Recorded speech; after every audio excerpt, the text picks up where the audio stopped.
Le besoin d'un réseau est venu du fait qu'on se rencontrait plusieurs fois dans des lieux différents pour des formations à 1 ou 2 intervenants comme ça. Et a émergé petit à petit l'idée de pourquoi on ne réunirait pas toutes ces personnes une fois comme ça en France pour parler vraiment de l'apiculture qui nous intéresse, c'est-à-dire l'approche sensible des abeilles, la préservation des pollinisateurs. L'idée de cette réunion, c'est surtout d'inclure les nouveaux bénévoles, de voir. C'est la première édition de Sacrées Abeilles, totalement bénévole, sauf moi, qui ai eu la chance d'être prise en charge par les apiculteurs pour coordonner le projet, mais sinon ce ne sont que des bénévoles, avec les institutions aussi, donc la mairie de Fontvieille. On remercie très chaleureusement la commune qui a mis à disposition ce lieu complet. Chapeau. Pour moi, l'abeille, elle nous inspire dans notre manière de faire ensemble, dans cette intelligence collective. Là, pour l'événement Sacrées Abeilles, on était comme une ruche en fait. On était des petites abeilles à droite à gauche. Tout est venu s'emboîter comme dans la ruche. On a fait des appels sur Facebook, on a fait appel aux amis des amis, et de fil en aiguille, on est allé du choix du lieu au financement, en passant par la communication, puis la programmation, la logistique, et on y est. Voilà. C'est ça, Sacrées Abeilles. C'est 3 ans de travail. Et cette journée de rencontre, il y avait tellement de personnes intéressées qu'on ne pouvait pas garder une seule journée, donc on en a fait 3. La journée d'aujourd'hui, c'est vraiment fédérer un réseau, si c'est possible. On ne sait pas, tout est à faire, tout est en devenir en tout cas. Et donc cela vous appartient.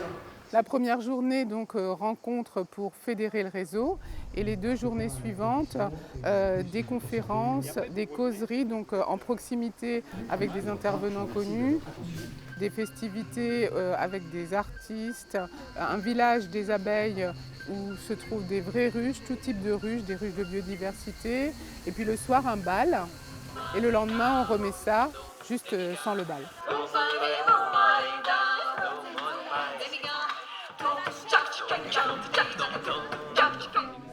Le but, c'est aussi de se rencontrer, de prendre le temps de se rencontrer et de voir dans nos différences, quels sont les points communs de nos différences et comment on peut les mettre ensemble pour créer quelque chose de nouveau qui n'existe pas encore. Il y a des personnes qui sont plus axées sur l'aspect technique, apiculture naturelle, mais sur l'aspect technique. D'autres plus sur la spiritualité, d'autres plus axés sur les pollinisateurs sauvages, d'autres plus sur le réensauvagement de l'abeille noire. Et en fait, tout ça a du sens pour moi et encore plus de sens et de force quand on unit nos univers. Cette envie de respecter le vivant, ou en tout cas d'être en lien avec les humains et non-humains autour de nous, est un point commun, je pense, entre nous tous.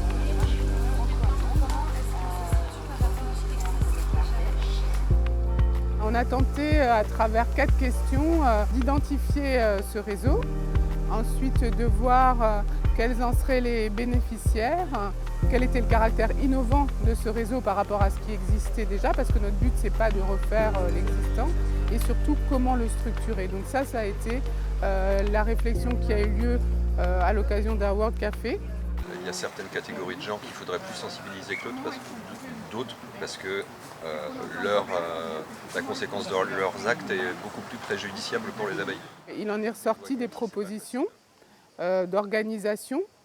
Donc on s'est dit que pour structurer un tel réseau, il allait falloir trouver des sources de financement.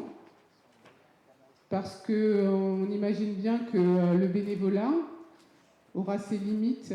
Nous ne sommes pas en lien en permanence. Et la création de ce réseau, c'est un véritable enjeu de continuer à garder le lien, de continuer à pouvoir rayonner sur l'ensemble national, de pouvoir créer quelque chose qui nous dépasse tous les uns les autres dans nos propres individualités et dans nos propres structures.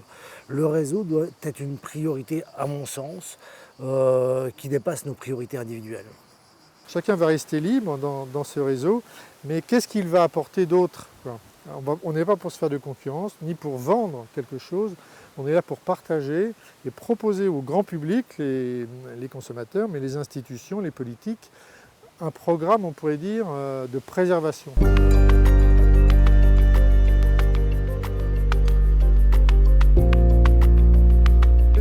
sauvage est beaucoup représentée dans ce réseau, l'abeille endémique, c'est-à-dire celle qui possède encore des caractéristiques de rusticité suffisantes pour se défendre et pour s'acclimater à l'environnement, contrairement peut-être à des races qui sont plus des races productives. Ça va apporter plusieurs choses. La première chose, c'est évidemment des échanges de bonnes pratiques, puisqu'on a tous des visions un petit peu différentes par rapport à notre environnement et aux abeilles qui sont les sentinelles de cet environnement. Ça va nous apporter également un outil pour pouvoir promouvoir notre vision de ce que pourrait être une apiculture naturelle face à une apiculture d'exploitation. Donc ça va apporter autant du lien qu'un moyen de pression. Il y a 2 ans, j'avais des ruches qui étaient très attaquées par les frelons. Je pense que le fait d'être regroupé nous donne un petit peu plus de poids. L'idée, c'est de proposer aussi une alternative un petit peu différente à la production de miel, quoi qu'il en coûte pour les abeilles. Le Squinitus, c'est des acariens prédateurs qui attaquent les varrois qui tombent. L'interdisciplinarité est aussi d'être rassuré, d'être nombreux en fait, à être dans des démarches de respect de l'abeille, ça me fait du bien.